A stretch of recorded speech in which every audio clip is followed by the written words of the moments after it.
Mocked by the frivolous. I want to talk about a particular chapter in the Gospel of John. I'm actually going to spend 2 sessions dealing with this. This is part one, where that particular idea is something that is very much in evidence by the events that occur. But the title itself, individuals that mock other people, it's never a sign of intelligence. It's interesting that when these YouTube videos are actually shared on Facebook, there are some out there that react not by either listening or acknowledging or discussing, but they just want to laugh at the content. Something that's mocked by those that are frivolous. It's never a sign of intelligence.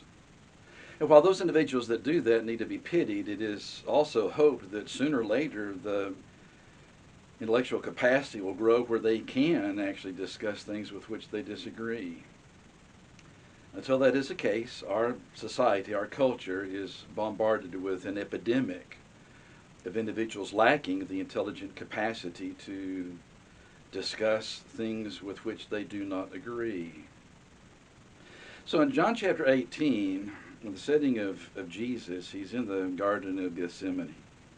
At the very beginning, the statement is made that Judas, who betrayed him, also knew the place, the garden where Jesus frequently went with his disciples.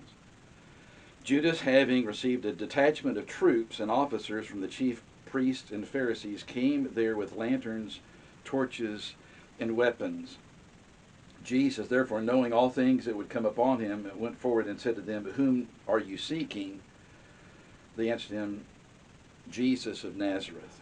Jesus said, "I am," which actually made them even more angry. But to begin with, I want you to notice that these individuals are coming in the dead of night to arrest Jesus in an illegal way. It's not just being mocked by the frivolous. In this particular situation, it's being betrayed by the hypocritical. They found that in open discussion, they really were upset by not having a way to answer what Jesus actually places before them in those conversations. If you can't stand toe-to-toe with somebody in the discussion, it is very hypocritical to actually try to betray them in the dark of night, which is exactly what happens. And as you continue the narrative down in verse 10 and verse 11, Simon Peter, having a sword, drew it and struck the high priest's servant and cut off his right ear. The servant's name was Malchus. Jesus says to Peter, "Put your sword into the sheath. Shall I not drink the cup which my Father has given me?" You also find Jesus saying that those that live by the sword will die by the sword. So here, it's not just being betrayed by the hypocritical. Here, it's actually being defended by the passionate, even though that defense is something that was inappropriate. And again, you find that in our culture as well. You find individuals that are extremely passionate about certain things. They can't actually articulate any kind of discussion. They cannot defend their position. They can just, in frivolity, mock those who take an opposing point of view. And the hypocritical in the way that they actually approach the ire that they possess to those to whom they cannot answer or discuss particular topics. And they will defend positions very passionately, and irrationally, and illogically, in ways that are really indefensible.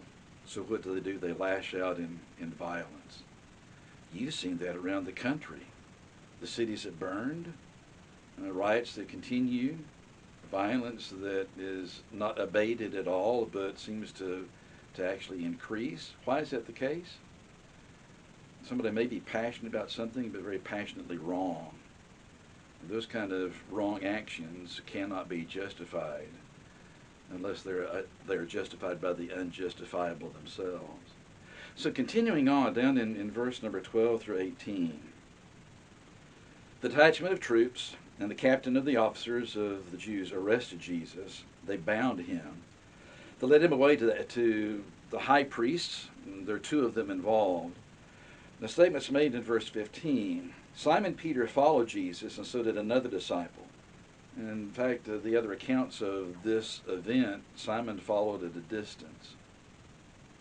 And then when he finds himself in the company of individuals that are there watching the proceedings, there's a statement that's made in verse 17. There's a servant girl that says to Peter, "Aren't you one of the master's disciples?" And he said, "I am not." The servants and officers had made a fire of coals that stood there. It was cold. They warmed themselves, and Peter stood with them and warmed himself by the fire. Peter follows at a distance. It's bad enough to be betrayed by the hypocritical, and it's sad to actually be defended by those who are passionately wrong about something in the way that they approach the problem. But it's equally a problem when you are abandoned by the cowardly. Well, this has created a problem for somebody else, so I believe the same way they do, but look how they've been treated, so I'll be quiet. That's really not a mark of intelligence either, is it? Unless you say self-preservation is what I am actually focused upon until those particular people actually turn and look in my direction and treat me the same despicable way they've treated others who believe the way that I believe. We live in a very tumultuous time, not very much different from what you find in the very first century. Here it's the 21st century, and the hatred and animosity and hypocritical way that people address one another, the way they don't respond in intelligent conversation but disdain another point of view. We haven't changed in 2,000 years. How intelligent is that? Now, mentioned in this chapter, there are actually 8 of these, maybe more. But the last one I want to mention on this occasion, down beginning in verse 19, the high priest asked Jesus about his disciples and his doctrine. Jesus said, "I spoke openly to the world. I always taught in synagogues and in the temple where the Jews always meet, and in secret I've said nothing. Why do you ask me? Ask those who have heard me what I said to them. Indeed, they know what I said. This is done openly." The very next verse, when he'd said these things, one of the officers who stood by struck Jesus with the palm of his hand, saying, "Do you answer the high priest like that?"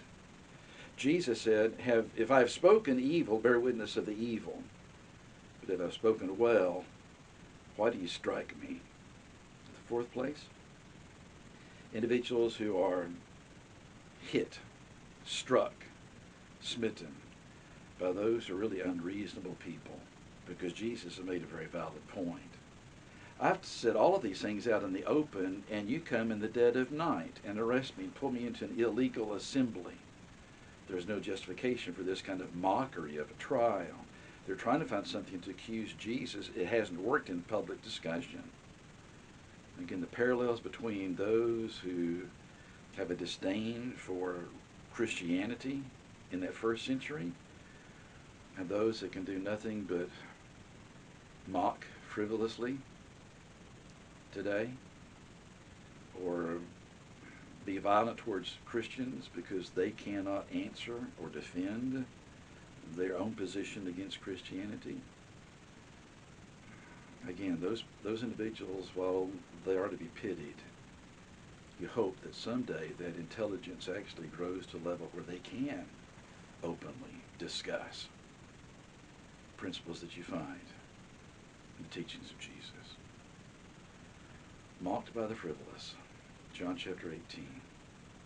The next time we're together, we'll pick up where we have left off in this chapter. Please stay safe. We'll talk again soon.